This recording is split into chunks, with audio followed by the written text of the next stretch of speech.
Hey everyone, it is Devana.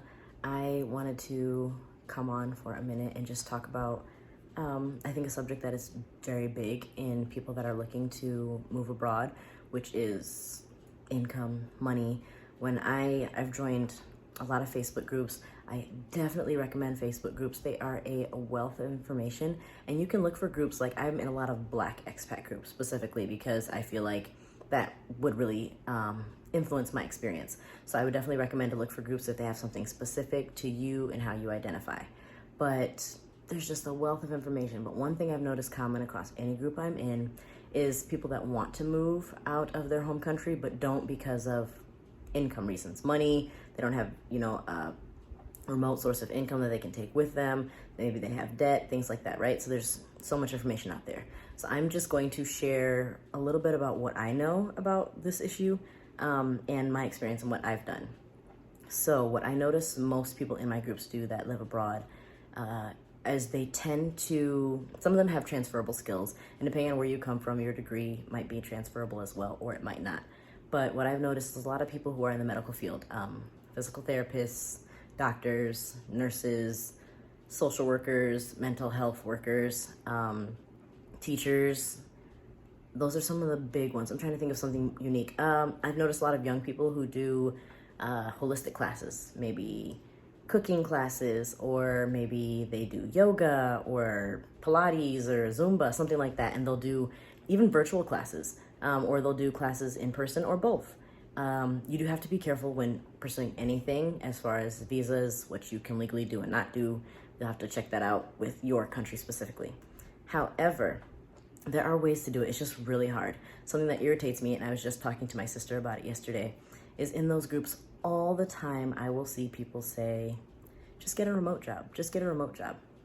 It is not so simple as just getting a remote job. I have been online Googling, been on Indeed, been on Glassdoor, been on Monster, everything you can think of.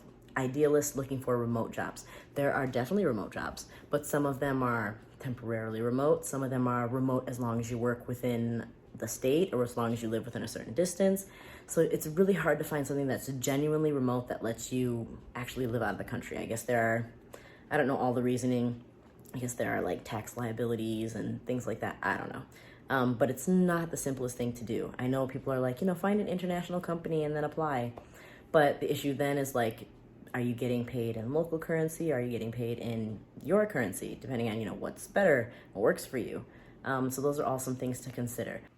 So what I do personally is I work for a couple different online ESL companies. This is something I kind of fell into as I've not been able to find a job I've spoken about in the past. I was like, okay, let me make what income I can. And so it was, I need to do a video about the process of applying and stuff like that. It was very nerve-wracking and it was very stressful, but once I got it, I'm in a flow. So I've thrown together 2 or 3 ESL companies right now. And so what I do is I work for those companies, and most of them, not all of them, most of them you can work abroad. You do have to check. Some of them have limitations on where you can be.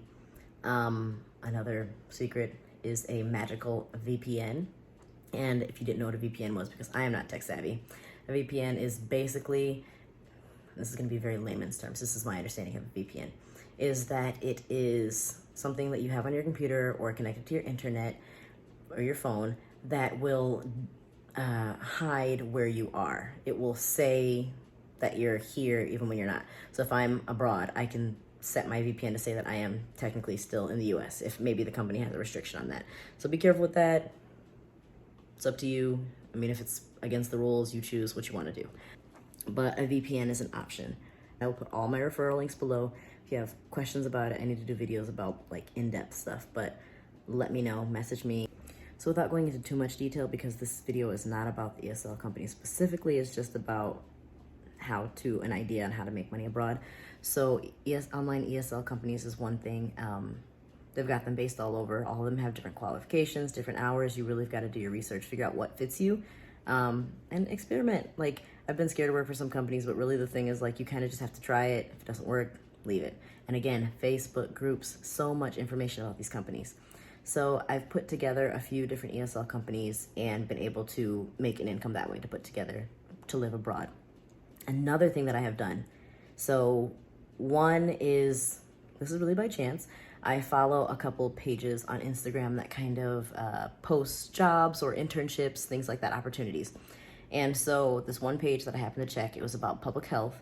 They posted a position, and I was like, let me apply just to see. And so I applied, and I did get it. And it was a contract. It's a contract position. It's not full-time. It's not a long contract.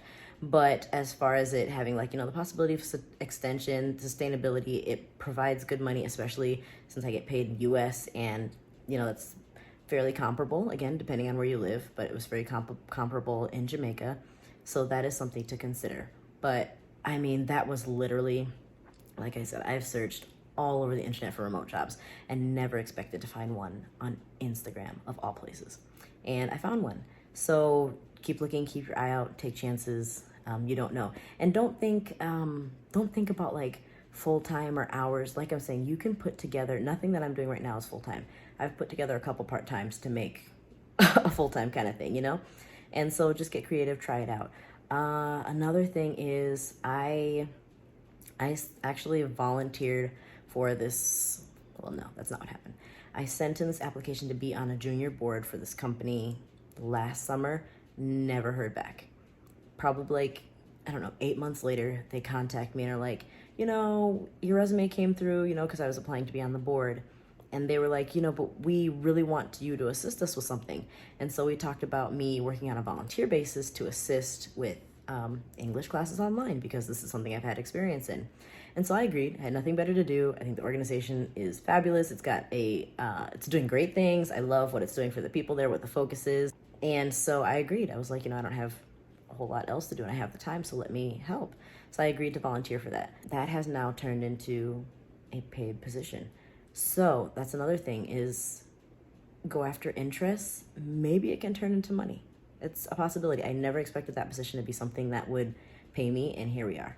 So I think that about covers it. If you have questions, let me know. But that is my experience with living abroad and making money. There's always the possibility of like applying for a work visa, or there's a lot of controversy on these Facebook groups about whether someone like me who comes from, a first world Western country should go to a place like Jamaica where things are a little bit harder, jobs might not be as plentiful, and whether I should apply and take a job there or not. That's not the discussion today. You decide that. But that is also an option, whether you get, legal reasons to be able to work in another country.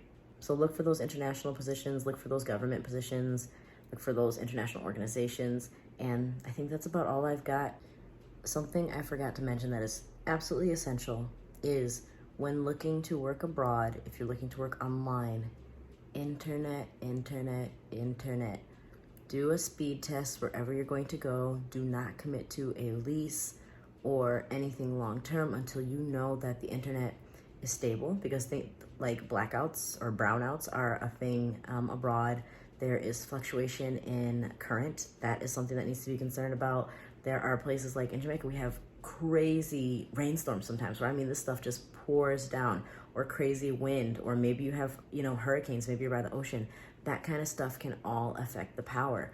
So you need to be aware that can be affected. So maybe you need to have a generator, maybe you need to stay somewhere close to a bigger city where those things are going to be more regulated, or where they'll be scheduled and won't just be so random.